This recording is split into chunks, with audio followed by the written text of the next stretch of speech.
You're tuning in to Street Cred, the show laser focused on helping you turn your streetwear side hustle into a career. I'm Elijah Delport. Today we're talking about a very important topic, and it's a very hot topic in the streetwear fashion industry, and that is the topic of building hype. There have been some brands in the past that have set the standard of what it looks like to create demand around your brand and have such a drive and culture that you have lines waiting down the street, people that camp outside your store and wait for hours and hours just to buy a product, to give you money.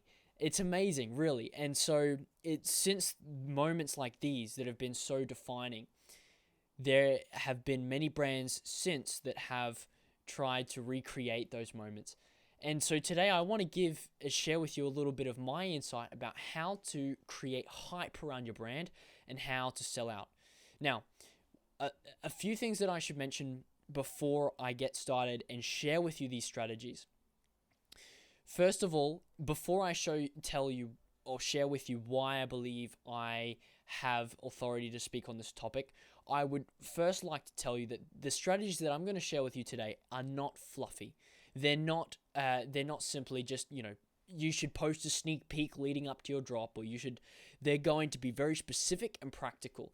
And I hope, I know that you are going to learn something from this episode today that maybe you didn't know before, or something that you're not already doing. Maybe it's a reminder.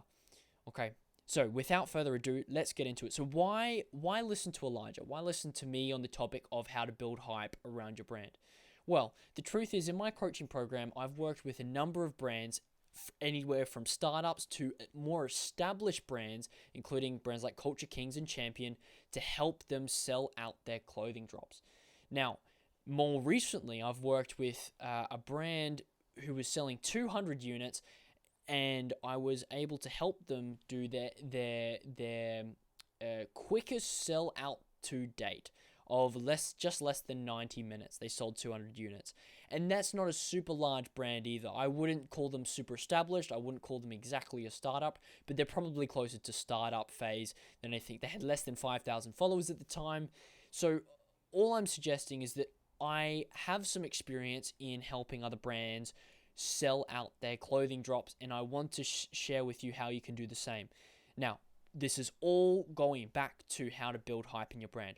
Let's talk about it. So, in order to build hype in your brand, we must cover the topic of supply and the demand, right? And you've heard this before. You've heard supply and demand. It is really business 101, but I'm going to shed some light on it that maybe you haven't considered before. So an angle to this that you haven't considered before. And it's that there's two types of drops. There's money-making drops and there's hype drops.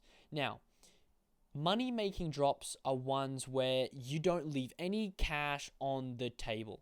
You sell as many units as you could possibly sell. Whereas hype drops are the opposite. Their goal is very simple: sell out. Give the message to your audience that you bet, like, there is some urgency behind needing to buy the product because, hey, guess what? Last time we sold out in 30 minutes, or last time we sold out in 90 minutes. So you better get here next time.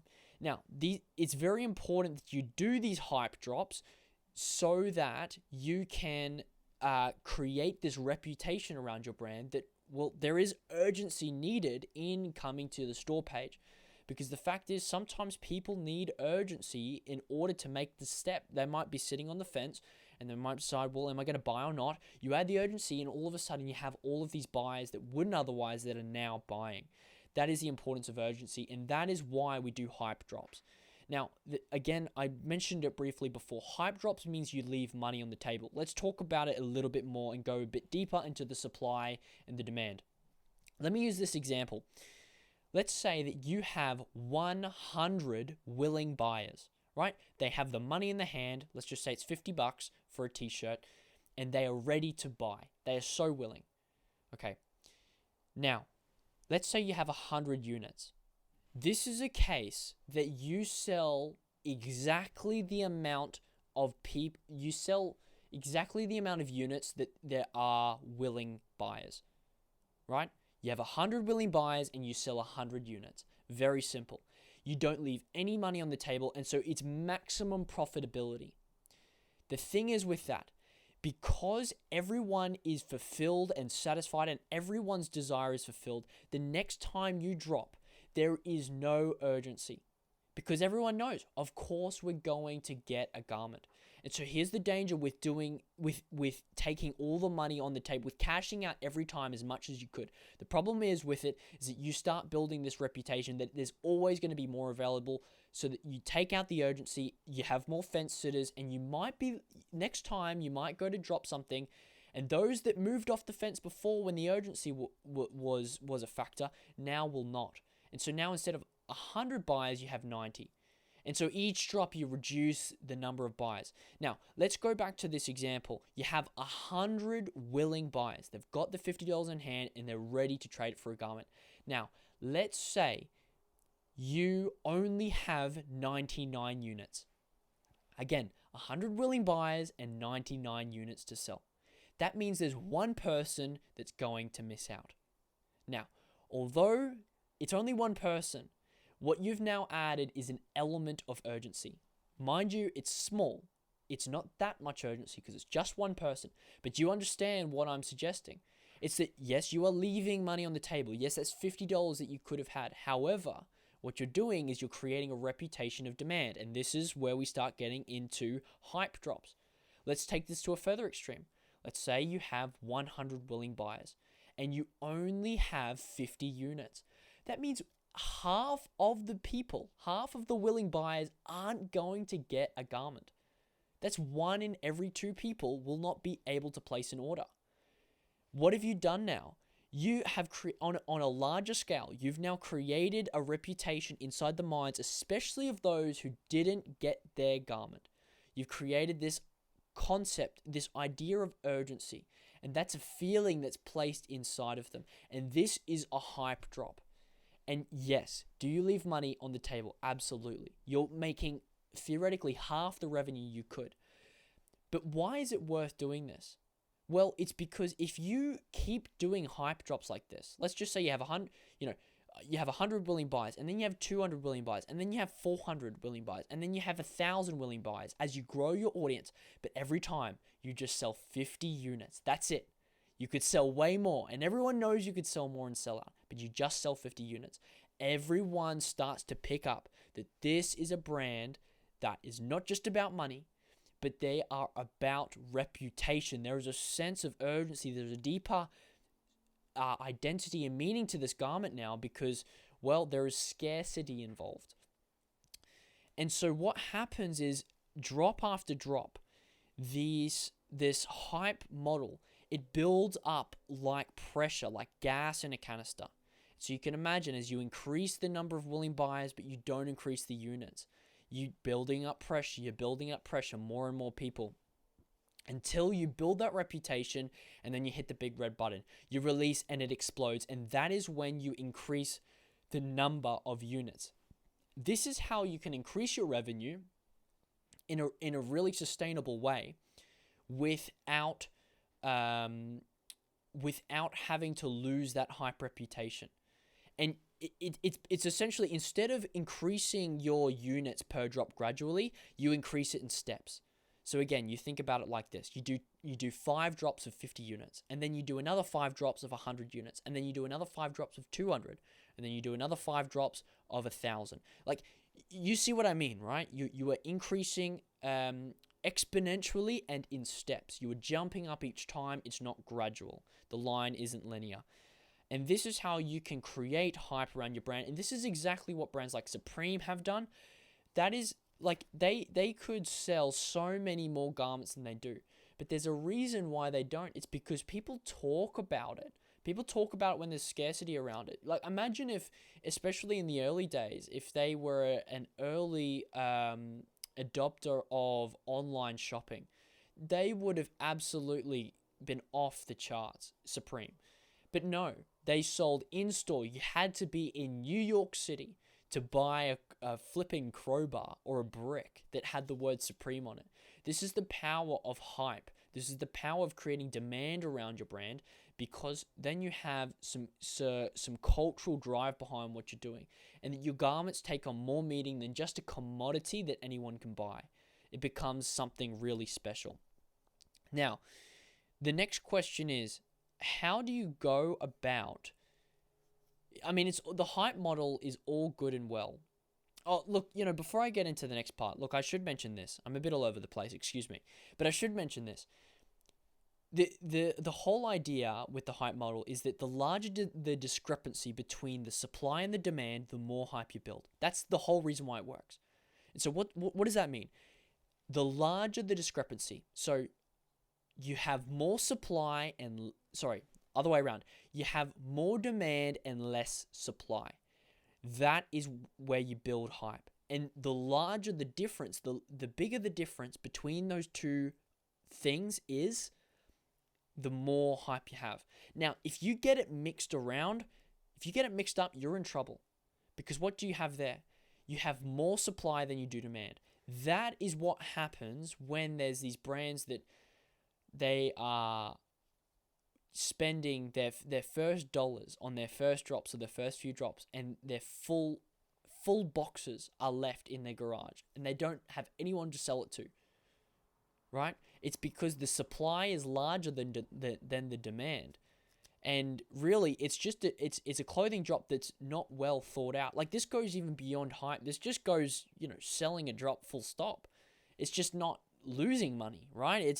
Forget about leaving money on the table. It's not being in the red. You must consider, is my supply lower than the demand?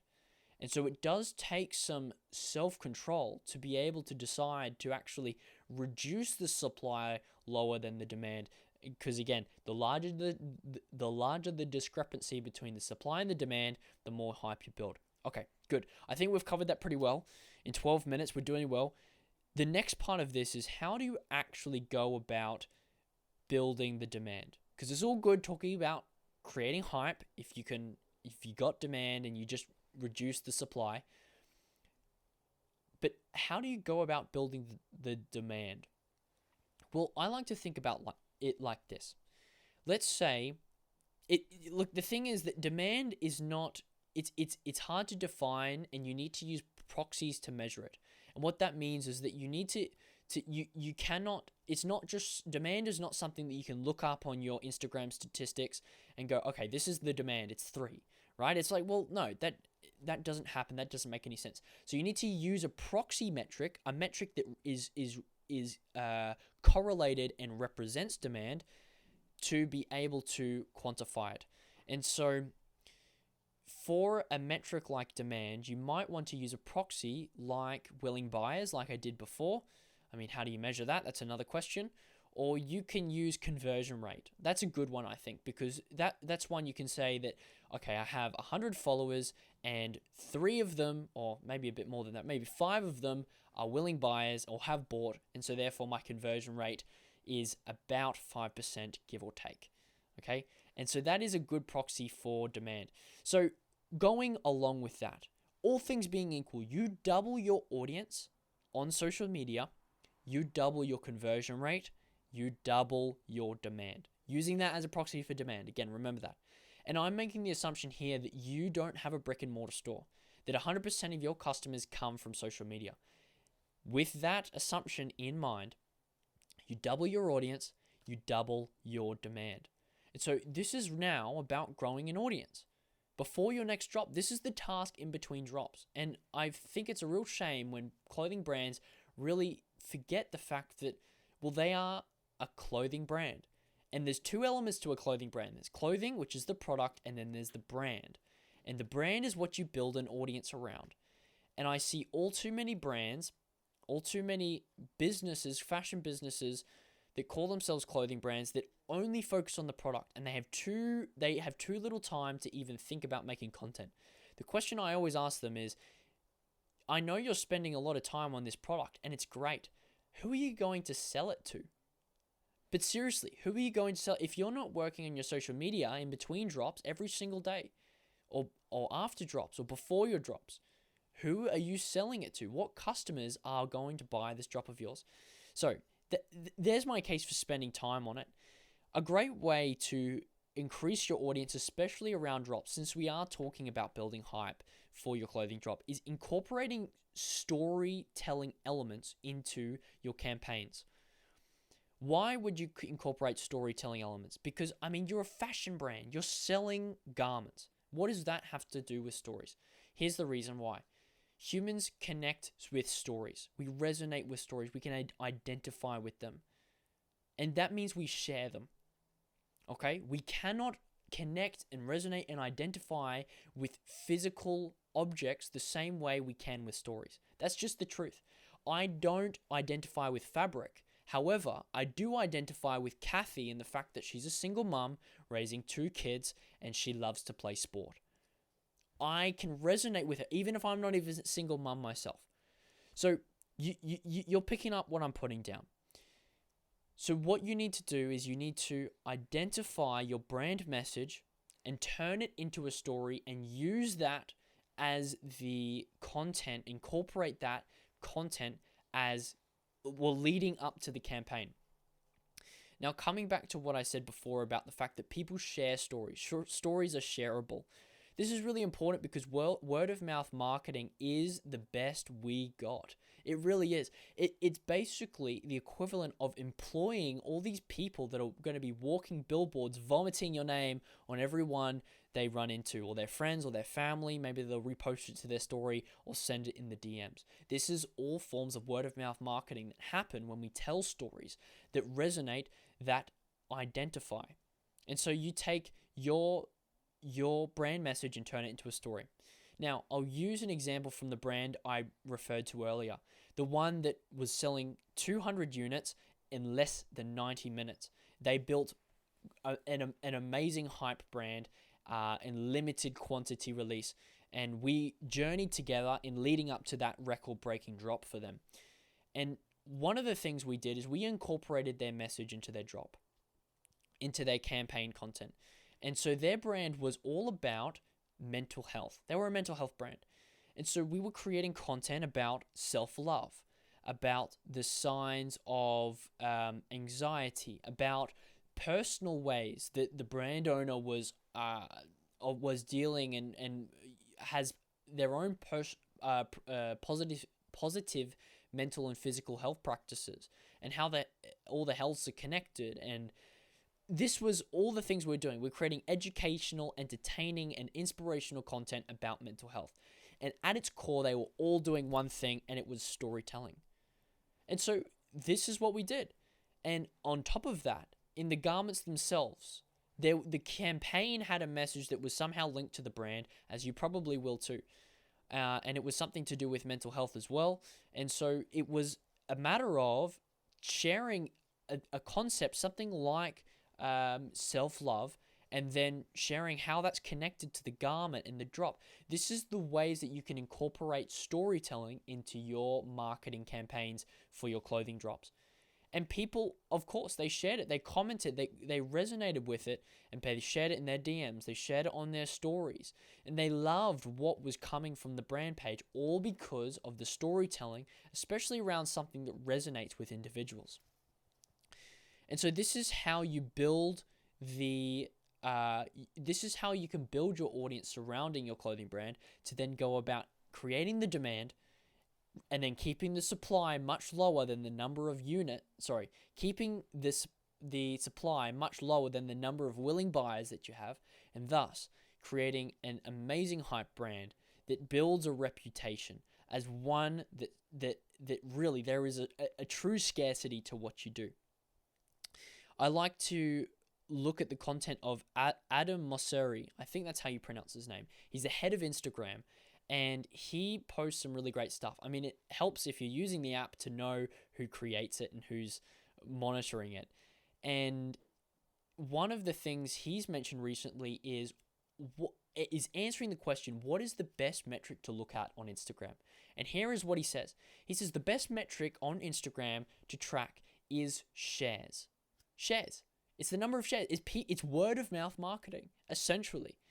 This is really powerful, guys. And I think I nearly talk about storytelling in every single podcast, and there's a good reason for it. It's really powerful if we can be good storytellers above all else. then honestly, it makes up for every other flaw that we might have. And it even helps if you're a good designer on top of that too. Okay, I think we have covered the topic of how to build a hype brand pretty well. Let's summarize just briefly. The larger the discrepancy between the supply and the demand, the more hype you build. And so that being that you want your demand to be always higher than the supply. You want the number of willing buyers to be always higher than the number of units that you're selling of your garments.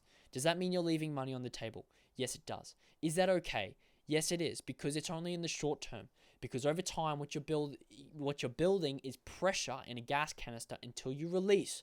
And then you increase the number of units in steps, not gradually, but in steps. 50, 100, 200, 1,000, 2,000, so on and so forth, as your audience grows. How do you grow your audience? Around your clothing drops, tell stories.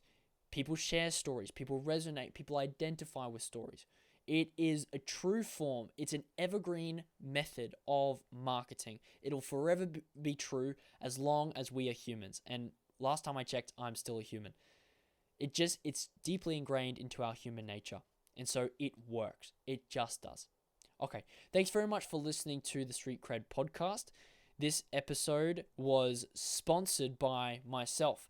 I have founded a community of streetwear brand owners on this platform called School. And the community is called Streetwear 365 because it has one goal and one goal only. It's to help teach you how to turn your streetwear side hustle into a full-time career. It's how to take your passion, quit your 9-to-5, and make your streetwear dreams a reality. That's what it is teaching more than 70 brand owners around the world to do. And you can join 100% free today. Let me tell you a little bit about what's inside very briefly in the next 30 seconds. Inside, the first thing you will get is a streetwear masterclass training course. It is 5.5 hours of content that most marketers will charge in excess of $1,000. It's on how to implement content strategies like this. It's in a really in-depth way. It's super interactive, and it shows you how you can create your own tailored approach for your brand. Because maybe you're not a mental health brand like my friend was. Maybe you're an outdoor brand, or maybe you're all about sports. It doesn't matter. It's going to help you. And of course, you get to network, ask questions, give advice, join Q&A calls. I'm there. I'm giving value. It's totally free. And you can join using the link in the description right now. So please, I will see you on the other side. Thank you very much for listening to this episode, and I will see you next week.